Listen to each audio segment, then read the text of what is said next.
Hello, everyone. Hello, Aaron, Ain, Lola, Michelle, Rachel, and Vanessa. It's great to see you all here. Can you give us a sign whether you can hear us?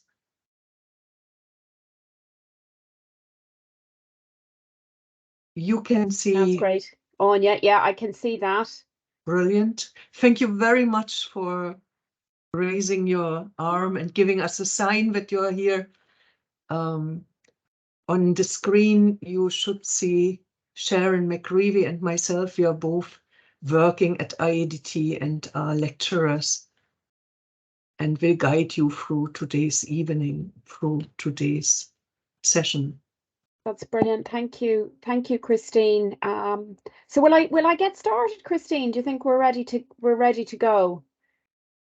So welcome everybody, and thank you, Christine, for starting off. That's fantastic. Something happened there just with the technology, always lets you down just at the last minute, doesn't it? So so what I'm going to do, if it's okay with all of you, is run through a very quick presentation about the program. And so Dr. Christine Horn and myself are both involved in the program in a sort of variety of roles. And what we're going to ask you, so if you have any queries or questions that you'd like us to answer, we're very happy to do that. But what we'd like to try and do is maybe do that at the end, because just when I have this screen on, I can't actually see what you're asking. And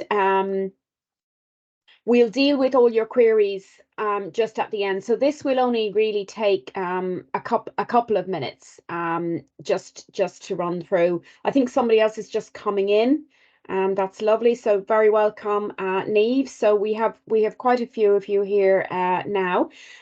So I'll just get started straight away. So just to say to you that this is actually going to be our fourth intake in September in the MBuzz. We call it the MBuzz, the Masters of Business in Equality, Diversity and Inclusion in the college. So it's been very, very successfully run, and I suppose very attractive for students to come in and do it.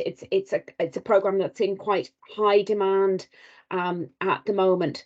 So just a picture there of myself, just so that you know who I am. So first of all, maybe just to go through a little bit about the program details, what the course is about, what does it explore. So it really is aiming to immerse students in critical and theoretical frameworks and techniques for EDI, but it's very much located within the business domain and within the business framework. So it's ideal for people who are working in a role in HR or have an interest in EDI, or in fact in some of the new roles that are coming on stream now for EDI managers and so on and so forth. And particularly with the reporting requirements now, lots of businesses have around gender and pay, and those are increasing in terms of other metrics as well in the broader framework. So the program really is suitable for a very wide variety of people, and that can be supervisors, middle managers, leaders who are committed to implementing EDI practices within their organization with a view to ensuring that they attract and retain the best possible diverse workforce by creating and enabling an inclusive work culture. And really, I suppose in our current labour market, where there really is a war for talent, this is becoming increasingly important for lots of organisations. What I would say is, if you're looking at that and you're going, well, I'm not a supervisor and I'm not middle manager, but I'm really passionate about EDI and it's an area that I'd like to explore and develop for my career, I would say this programme is still perfect for you. Over the past number of years, it has attracted students from a very wide range of sectors and industries and roles. So we have students who are in HR, have HR roles, but we also have students in broader roles that are maybe interested in moving into an EDI type space, or are heading up an employee resource group within their organisation around gender or age or ethnicity or whatever.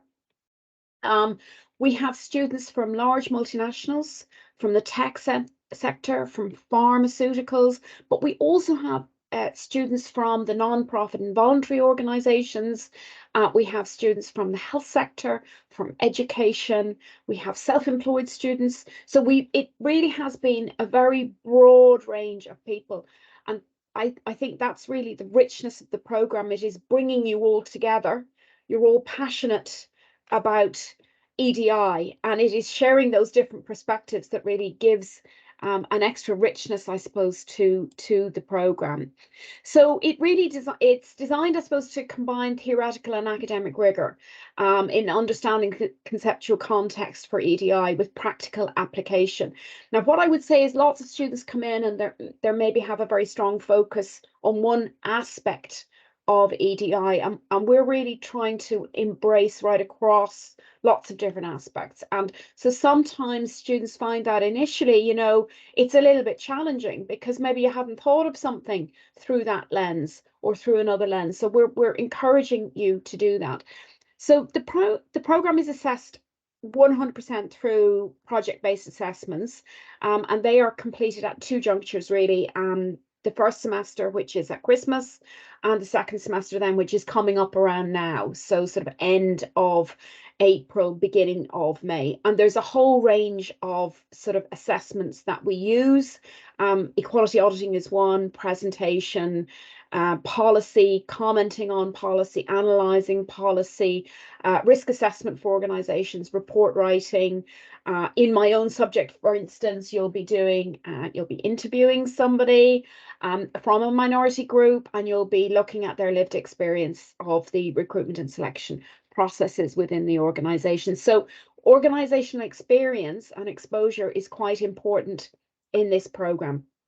So even if you're not working at the moment, you need to be able to think back or be familiar with organisations, because you will be required to use them for some of your project work, and that's a question that does come up every now and again.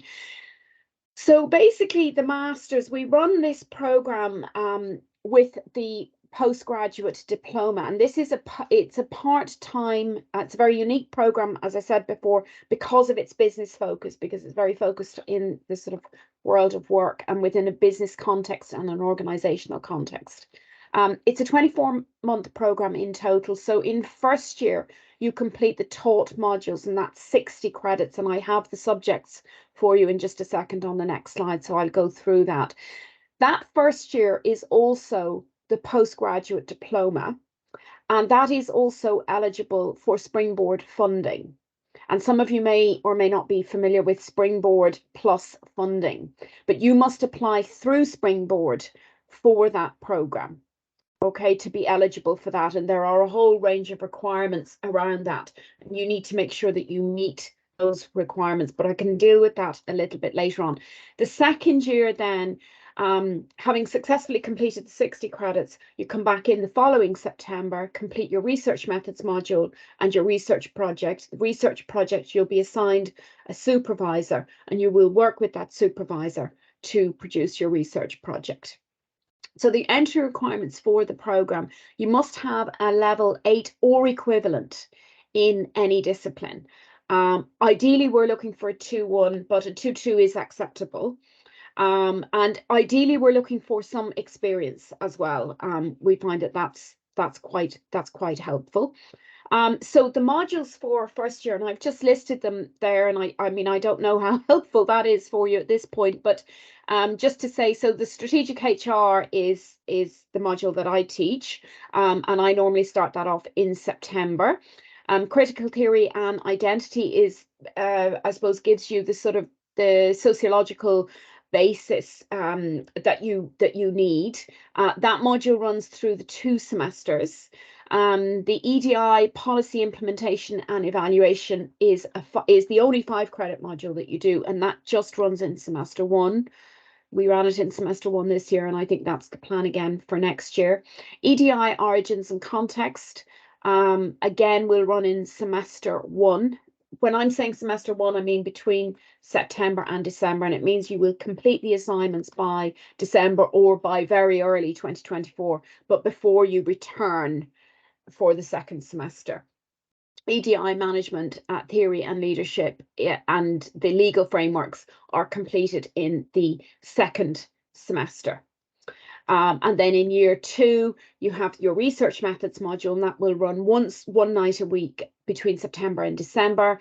And then you will be assigned your supervisor pending successful, I suppose, pending the successful submission of a research proposal. You will be assigned a supervisor, and you will work with your supervisor and produce your research project at the end of April of that year. Okay, so that just gives you a very quick outline of the program, of the subjects, and how it's organized and how they're assessed.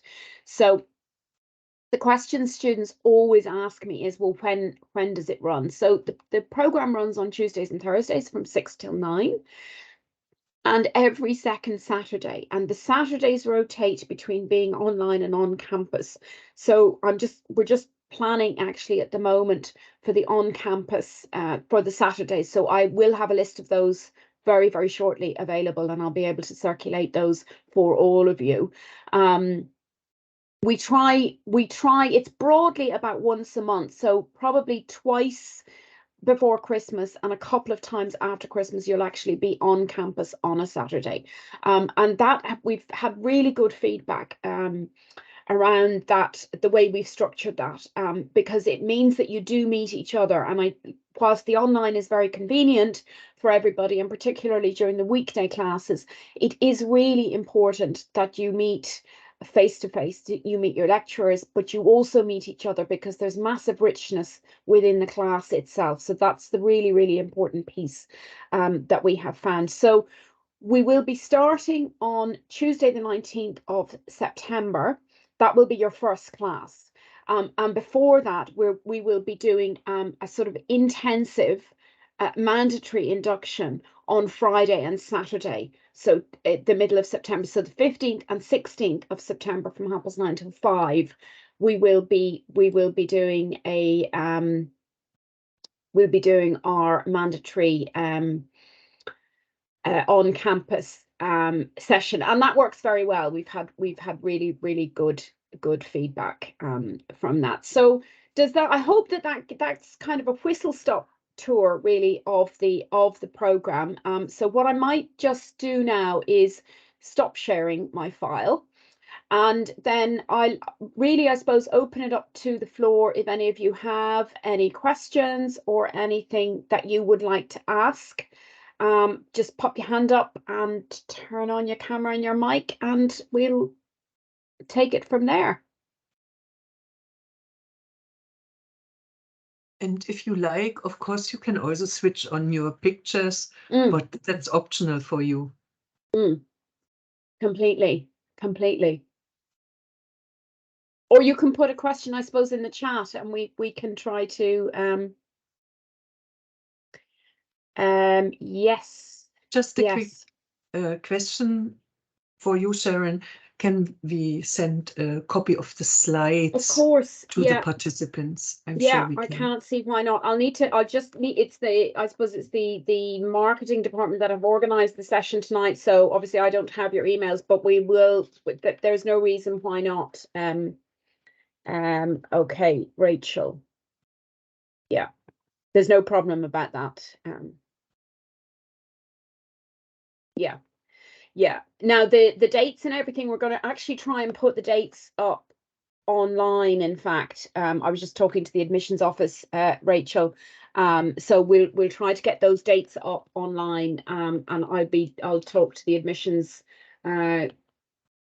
girls, ladies, and staff. Sorry, and organize that so that you can see it there. Is that okay?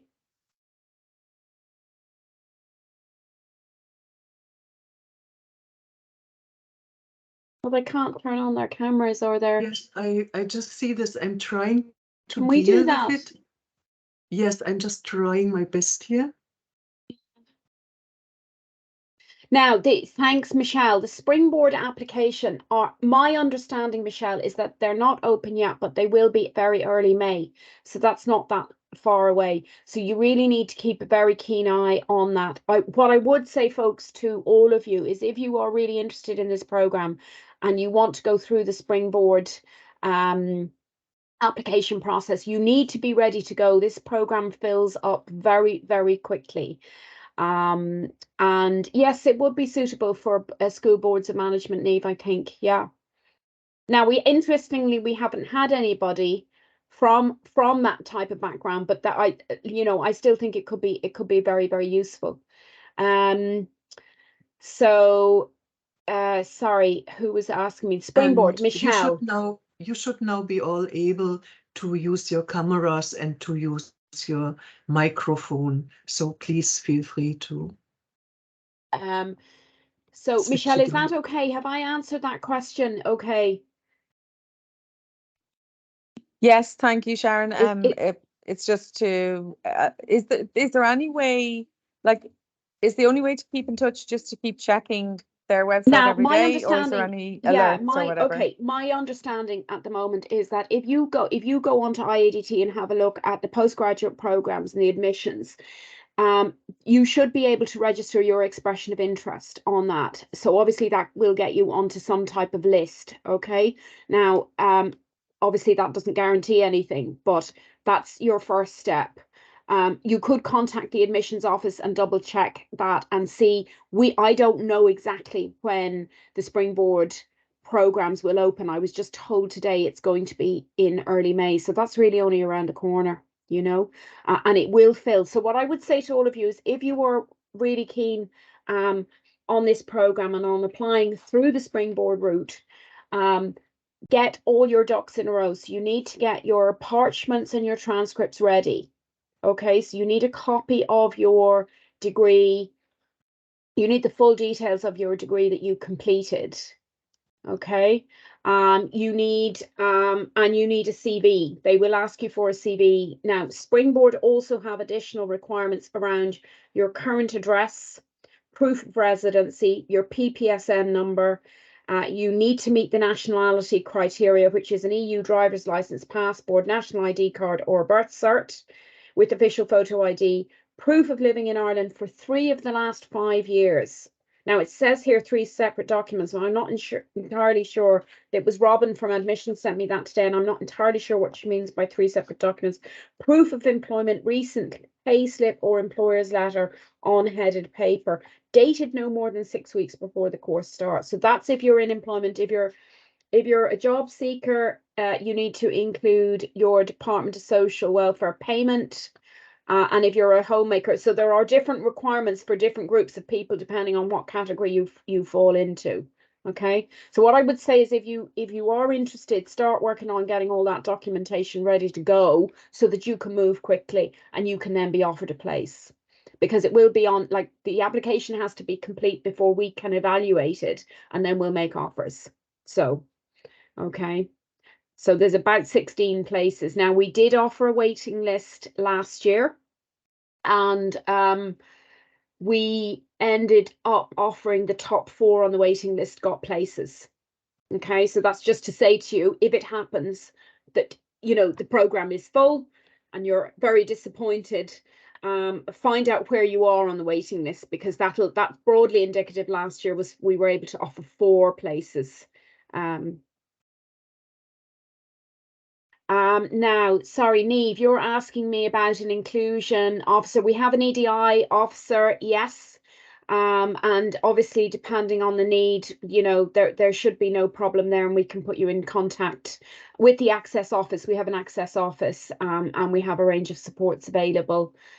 So Neve, I hope that answers your question.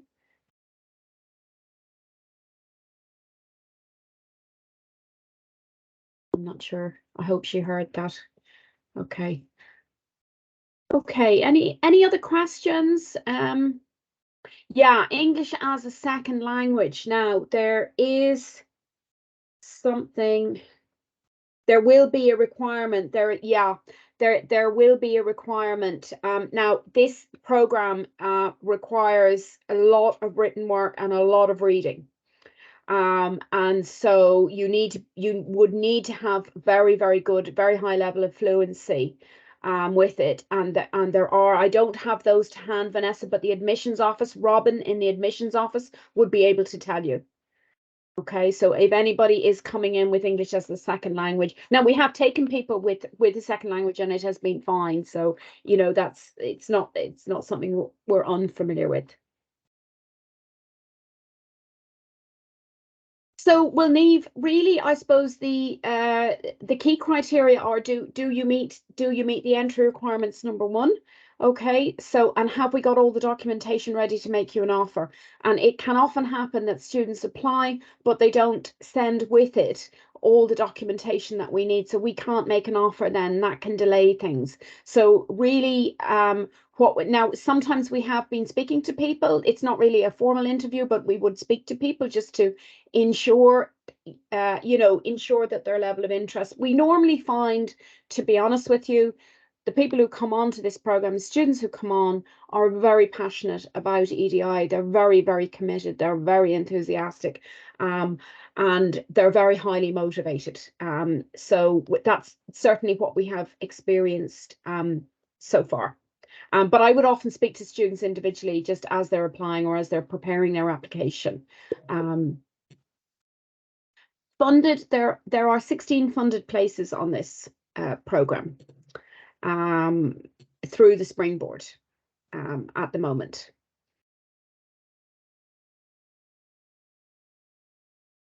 Okay. Folks, any other questions now? Hopefully I've answered.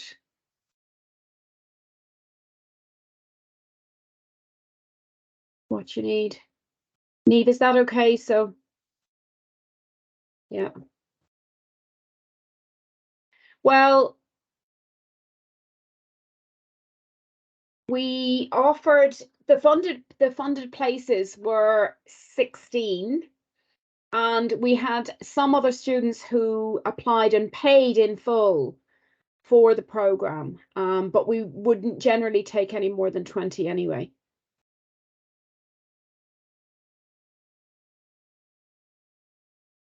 If you don't get into the next one, when does it run? What's the one Next after year? that? Yeah, next year. It's So, September again. Yeah. Yeah. So we start every September, Michelle. Now, to be honest, we're a little surprised ourselves at the level of demand that we've had for this program. You know, we're knocked out. It's fantastic. So the funding, we hope that we will get funding again next year. That will be the third year. Normally, the Springboard funding goes in 3-year cycles now. So, you know, if it happened that you didn't get a place this year, you know, obviously, hopefully the following year, you might be able to avail of it then.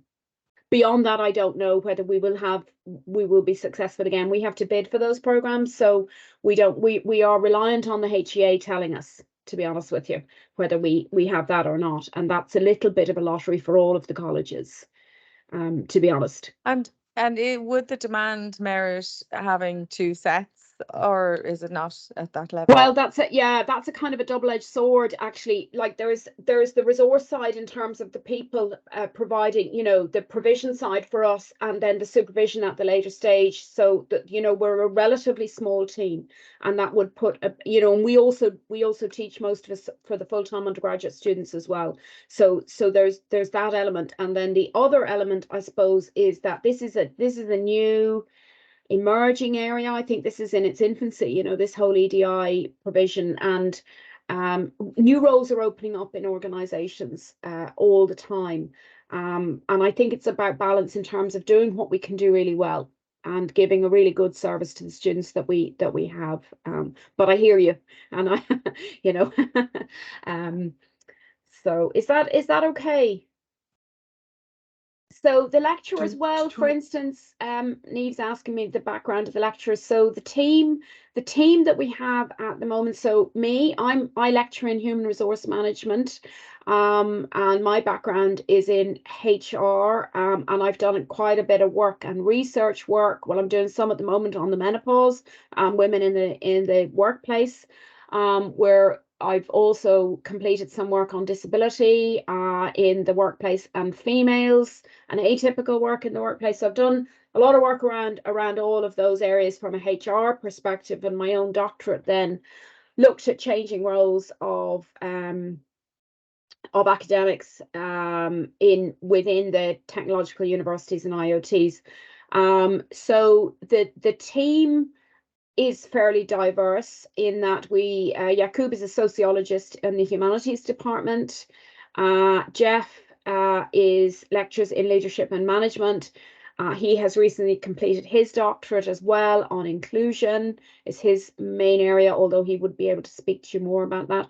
Dr. Josephine Brown has a huge interest in equality, gender, age, really very diverse interests actually in equality and diversity. And her background is law, actually. And then Eamon Crowe is our he takes the legal framework module. Josephine Brown takes the policy implementation and evaluation module, which is really around audits, equality audits for organizations. Dr. Suzanne Carthy takes the research methods. She has recently completed her doctorate on gender in the legal profession. She's also a solicitor. Now let me just see, have I got nearly everybody there for you? I think I'm Dr. Kevin Wallace. He takes the EDI context module, and his area of expertise is around policy and discourse analysis and things like that. So hopefully, so yeah, so okay. Yeah, Lola, sorry, I've only just seen your question. So yes, so basically how it works is, so if you come in and you successfully get into the program and you can avail of the Springboard funding for year 1, you must then pay for year 2, and the fee is in the region of €2,000 for the second year, and that will cover the research methods module and the research project and supervision. I hopefully that clarifies your question. If you don't get Springboard funding, but you can get what is the fee for year 1? The fee, 4,000. It would be about, I think it's in the region of 4,000, Michelle. Yeah. I mean, obviously the preferred route is Springboard if you can. That is the preferred avenue. Unfortunately, we're constrained now with the number of places that can be provided on that pathway for you. But look, you're in at just the right time. Get all your material ready, get all your documentation ready, because we find that's the thing that can delay us being able to make an offer. So if you can get everything ready for your application, that will really speed it all up enormously.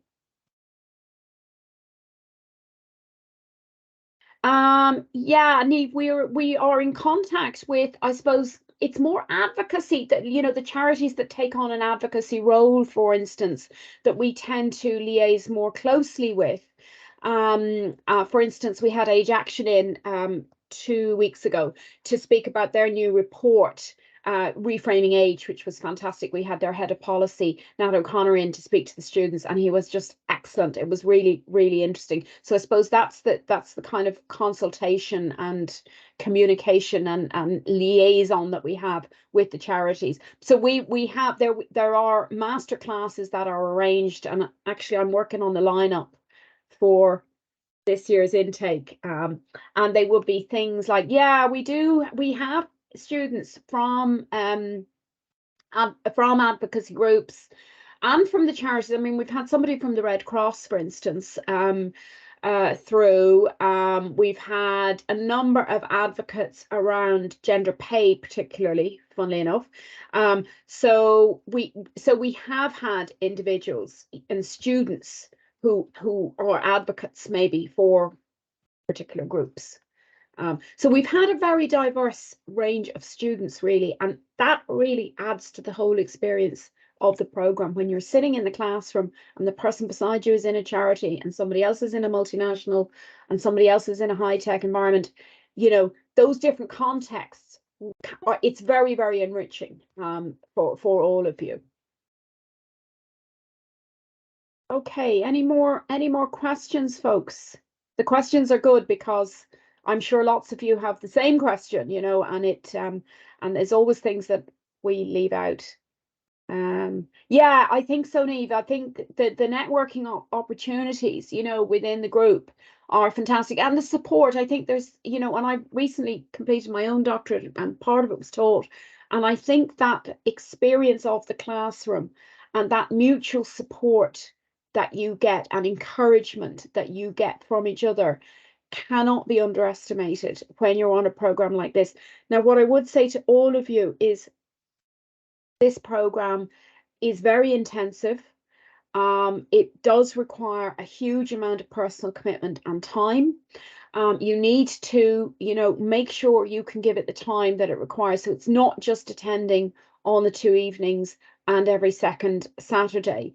The assignment requirements are, you know, they're onerous enough. Now, there's peaks and troughs in the academic year, as you probably all know from your undergraduate experience, but it's full on for the time that you're doing it. And you know, and I know that from speaking to this year's intake, they're wrapping up, trying to wrap up stuff, and you know, it's very, very challenging. So I wouldn't for 1 minute say to you, you know, just be ready for that, be prepared for that, and make sure that you give yourselves and your family enough time and think about that before you apply. Okay. Okay, any other queries or questions or? Hi. Oh yeah. Hi, my name is Lola. Yeah. Hi, Lola. Just a quick question on what you were just saying in terms of time and maybe like assignments and everything. Is there like a standard kind of way of, you know, for the assignments? Is it like 1 essay per module in year 1, yeah. or is it? Okay. Yeah. Okay. Now, multiple exercises? Sure. It does vary a little, Lola, to be honest with you. So, for instance, for my module, you will do 1 essay on your own. You will do 1 group project with a recorded presentation. Okay. So for some modules, there's only 1. So for instance, in Josephine's, in the policy implementation, it's a 5 credit module. You do 1 assignment. That's all. Okay. Mine is 10 credits. You do 2. Okay. So they do vary a little. And there are some presentations included. Some of them are live, face-to-face. Some of them are recorded. So they do vary a little bit. Okay. Okay. Yeah. Okay. Thank you. No problem. That's a good question, though. We try to structure it so that you complete the modules that you do from September to December, you will complete those assignments through either at Christmas or just immediately in the new year before the new modules start. So we really try, you know, we try to do that, because that really, you know, and that means psychologically as well, I finished that module and I've got my feedback and I can go on and I can do the next lot. Okay. We don't always get it perfect, Lola, now, but we really do try.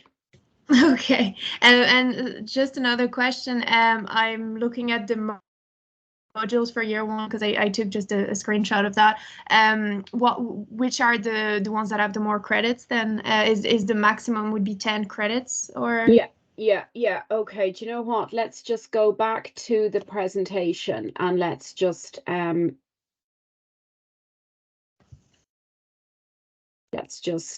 just pop them up again now. Okay, there we go. Can you see them, everybody, folks? Okay. So basically, my module is 10 credits. Critical theory is 15 credits. EDI policy is 5 credits. EDI origins is 10. Legal frameworks is 10. And management theory is 10. So the only 2 that are different, actually, Lola, is the critical theory is 15 and EDI policy is 5. Okay. And that's good. Yeah. It's funny, I was going to put that up today when I was preparing the presentation, and I didn't want to confuse people, and I didn't want to, you know, just in case. But that's how it works. Okay, perfect. Thank you. No problem. Anybody else? I'll just stop sharing that now. I don't want to confuse anybody. Anybody else? Any other questions? Is everybody happy enough? We'll just wait a minute or 2. It's lovely to meet you all anyway.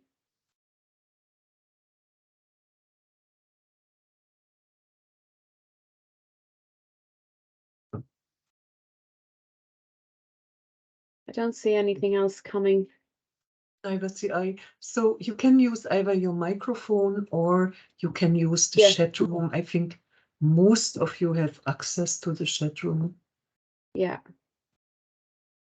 Yeah. I mean, you might think of something afterwards, which is completely fine and completely normal. And you know, if you want to drop me an email, I pop my email here.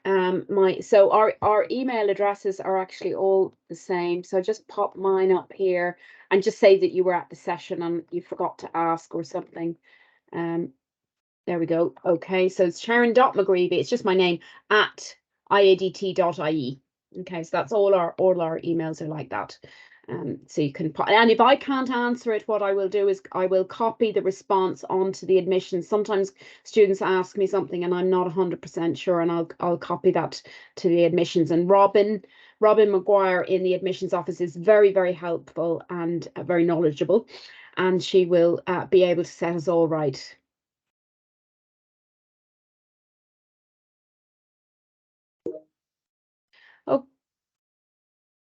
Oh, okay. Well, sorry,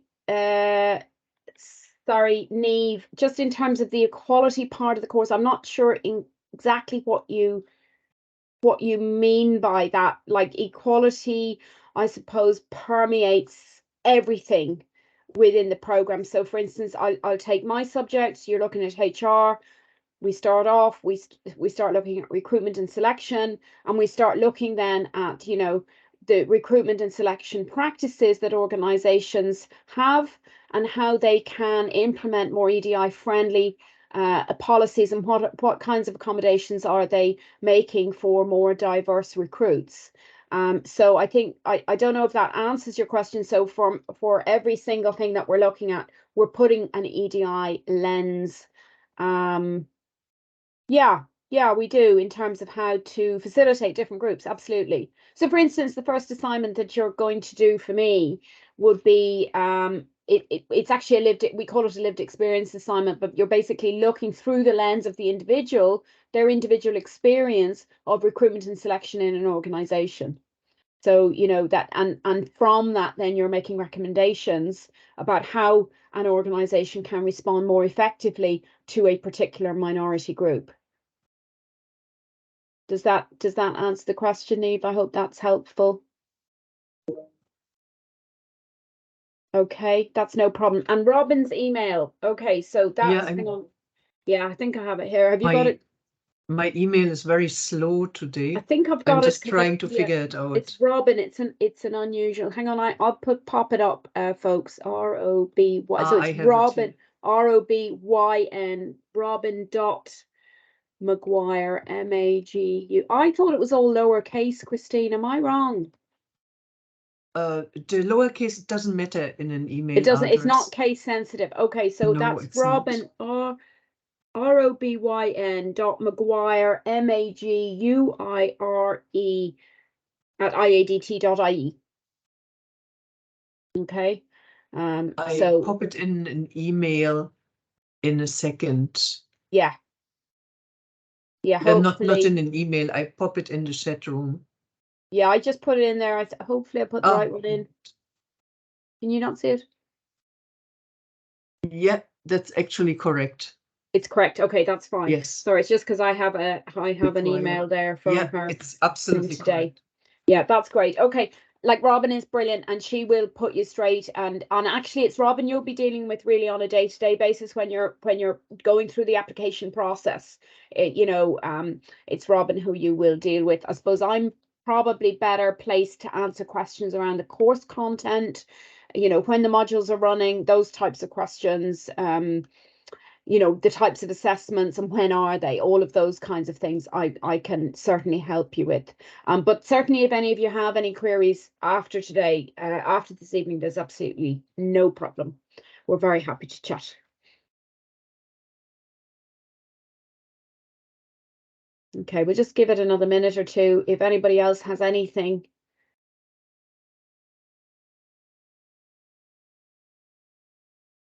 And we can leave it there then. But thank you for coming. Lovely to see you. Definitely. Yeah. Rachel's typing now, so. Okay. Oh, brilliant. Okay, that's lovely. Thank you. It's lovely to see you Thank all. you. So seriously, if you do have anything extra that you need to ask or that you've forgot, drop me an email and I'll get back to you as soon as I can. Okay, hopefully this was helpful and gave you kind of a heads up around the program.